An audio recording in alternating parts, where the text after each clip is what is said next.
southern Israel. Why haven't Australia? Well, a range of foreign ministers. The fact is a range of foreign ministers, including the Foreign Minister of Canada and other countries, didn't visit I assume you're referring to the kibbutzes, when they visited Israel.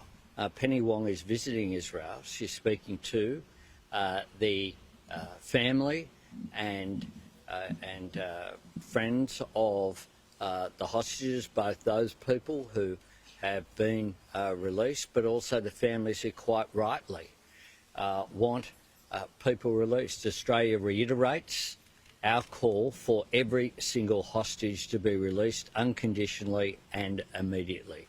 That is our position. It's a clear and unequivocal position that we have had from day one. Mr. Prime Minister, when asked on Monday about the US mission, you said we've certainly helped them with operational support at the headquarters in Bahrain. Do you acknowledge the support the operation has been provided there? Can you confirm the support we are providing won't be? No, because that's just not true. We do have people there, and the release from the United States made that very clear. The joint release that we were involved and participated, and the United States has expressed and the UK have expressed their thanks to the countries that were engaged in the operation against the Houthis. The Defence Minister said there'd be additional personnel there this month. It's now the 16th of January. The personnel will be there this month, as we promised.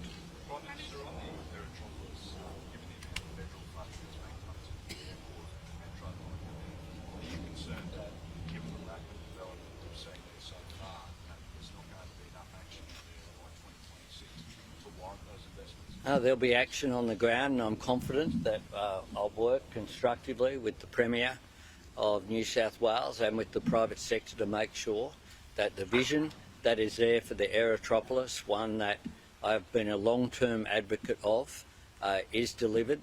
One of the things about the Aerotropolis and the airport, just like the Moorebank Intermodal Terminal that is going gangbusters in southwestern Sydney, is that just as we're here in the electorate of Mitchell in northwestern Sydney, what those two projects are about is Sydney turning, instead of always turning towards the CBD in the east, it's about turning Sydney also to the west and making an enormous difference.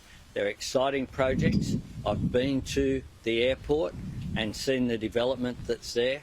The runways are there, not ready to take aircraft yet, but I tell you what, it's well underway.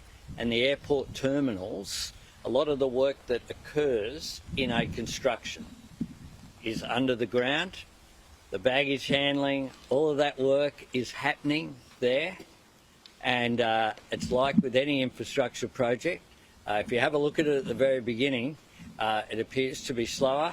Once it picks up at a much faster rate. And I'll work with the Premier of New South Wales. I don't know if you want to add anything, Chris, very closely, because this is about jobs and economic activity in Western Sydney.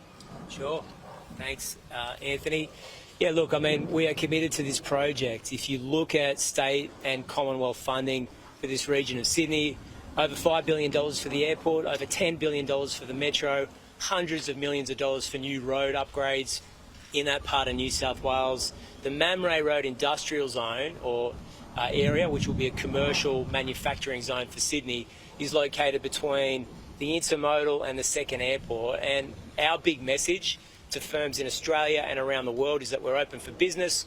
We want you to invest in New South Wales. There are amazing opportunities, great sites, brand new infrastructure, and world-class labour as well.